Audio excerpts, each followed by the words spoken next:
you were the first page that I saw really putting this out there, but Maura Healey, a recent poll has her at a 62% approval rating. We posted that, we published it. There's a lot of people complaining in the comments. Where are you getting your numbers from? And again, it's a lot of people that are stuck in their own little bubbles on social media, their own little algorithms. They don't look at the bigger picture for what it is. What's your synopsis on, Maura Healey having a 62% approval rating in the state of Massachusetts? So it was 54%, then it was 59%, and now it's 62%. And it's because people who are angry, like if I post anything about Markey, Warren, Healey on social media, 90% of the comments are negative. And that's because the people who support her don't want to even get in that fight, I think, on social media. Yeah. And you have to understand, this is what the Mass GOP, if you're out there, listening, you don't understand. The state is about 9 million people. 4.5 million people live in greater Boston, right? So it doesn't matter if you're popular in Fall River, down the Cape. Half of the population's in greater Boston. Michelle Wu just trounced a Kraft, right? So, and Kraft is the most popular name leading until yesterday, probably, right? Yeah. But and with big, deep pockets and big money. And Michelle Wu says the craziest stuff. She has all white or no white Christmas parties, all these like crazy things. And she won in a landslide. It's because the Mass GOP. And she wins the white vote too. Yes. Because they don't understand the voting base of the state. They, as in the Mass GOP? The Mass GOP and all the extreme MAGA Republican guys that are just not getting out of their bubble. I think we talked about that. I think it was like Susan Sarandon or Bette Midler or one of those when Bush won. She's like, how did Bush win? I don't know anyone who voted for him. Yep. It's the same on the other side. It's even worse now with social media. How does Healey get 62%? I don't know anyone that likes her. Because you're in a bubble, man. You're surrounded by people that just agree with you. Get out of that bubble. And we hope this show is going to bring that to the point. I think we've been more hard on so far on people like Trump and other stuff than anything else. And so yeah, I think it's 100% accurate. It's nonpartisan. I get it. I usually get my stuff from the State House News Service, which is very in the middle, probably a little bit to the left, but they're covering the Boston politics. And it's nonpartisan, man. It's like it's the true thing. And she's gonna, like you said, okay, money where your mouth is. These betting sites have went from 95 to like 97 now. Yeah. So let's lay that picture out. Let's paint a picture right now for the state of Massachusetts. Governor Maura Healey has a 62% approval rating 8 months away from the election. Also 8 months away from the election, the Kalshi prediction markets, where this isn't opinion, this is just where people are putting their money, their real money at. It's a 97% chance. 97% is unheard of in like sports betting, right? It's 97% is that's Mike Tyson versus me. Yeah, that's Mike Tyson versus Mike Sylvia. All right, 97% chance is literally unheard of. All right, so they're giving one of the three candidates, which is Brian Shortsleeve, Mike Minogue, and Mike Keneally. Right, those are the three Mass GOP candidates. That one of those is going to be running against Maura Healey. They have a 3% chance of winning combined. So is there even a chance? Is there even a point for them to run? I think, yes, there's a point. We should always have contested elections. They can easily win. So you think they can easily win? They can easily win. 3% chance. What's the roadmap for someone actually dethroning Maura Healey, who I also just saw that she's one of the most popular governors in the United States right now. Yeah, and Baker was before her.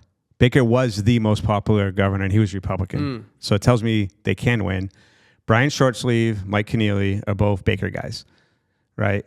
If Baker came back in the state and went around and promoted those guys for 6 months, and one of those two comes out, they can win. Mike Minogue, I don't think has a chance to win. He's donated $7.5 million of his own money.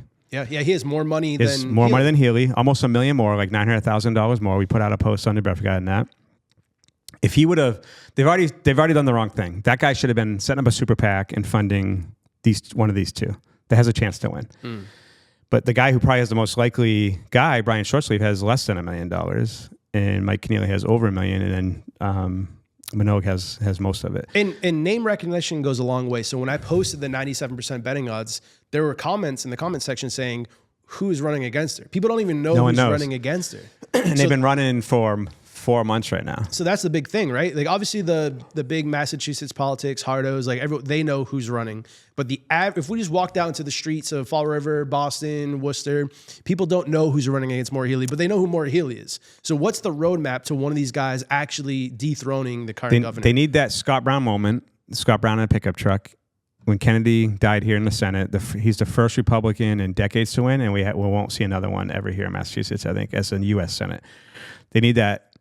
This is a guy who understands me, right? And that was Scott Brown in a pickup truck. He looked like a blue collar guy. Which sounds like the polar opposite of Minogue, who's Minogue's a a wealthy. I looked up his numbers. He's a couple $100 million.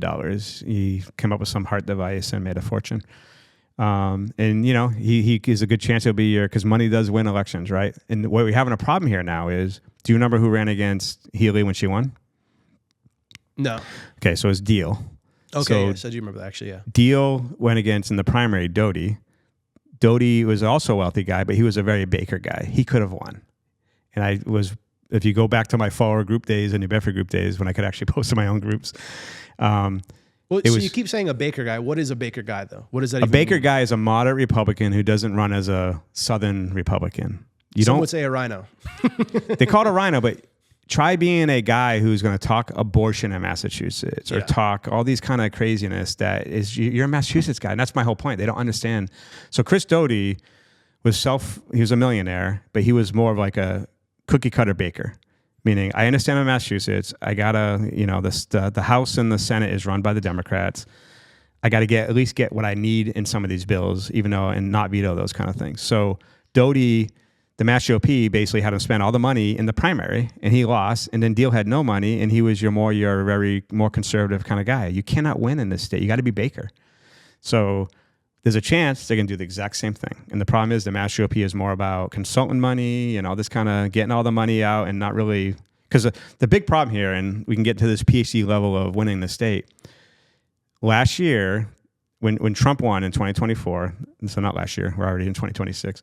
In 2024, the Mass GOP only fielded 1 out of 5 races. So 80% of the races at the state level, your state reps and your state senators, 8% ran unopposed. And what that allows is all the money from those 80% Democrat to flow the money into the 20% and have candidates and stump for them and have Healey visit those areas. If you want to have a governor of Massachusetts win, a Republican, let's say Keneally or Shortsleeve, you need to have almost every race running, because think about like in Fall River. Imagine if you have someone very popular is running the Republican Party. So like if you understand, you've had Somerset lost, Democrat lost a race there. But let's say in Fall River you have Will Flanagan running, right?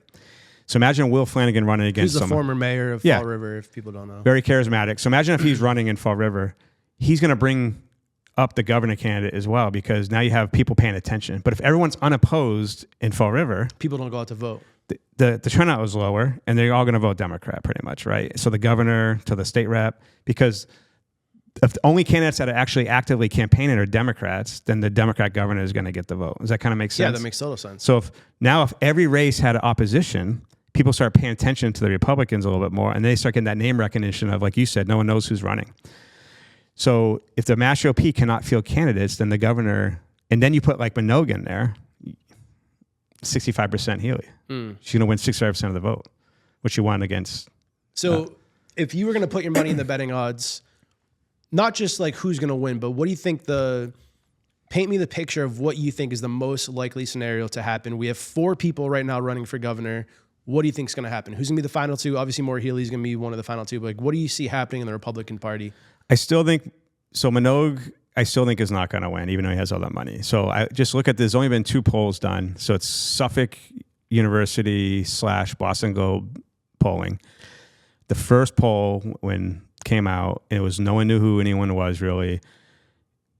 Mike Keneally led. Shortsleeve was second. Minogue had like 14 points.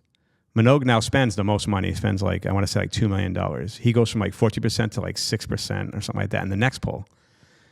So people are starting to figure out he's more conservative, I think, and he's just dropping off. And then Brian Shortsleeve, who has the least money, jumped to the top of the poll numbers. So it tells me right there, if they can keep, we interviewed Shortsleeve here in the studio. Yep.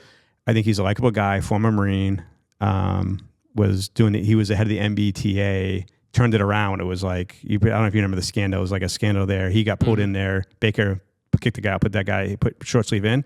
He kind of turned around. At least that's what he'll tell you. I got to look more into it, how well it was more on him or not.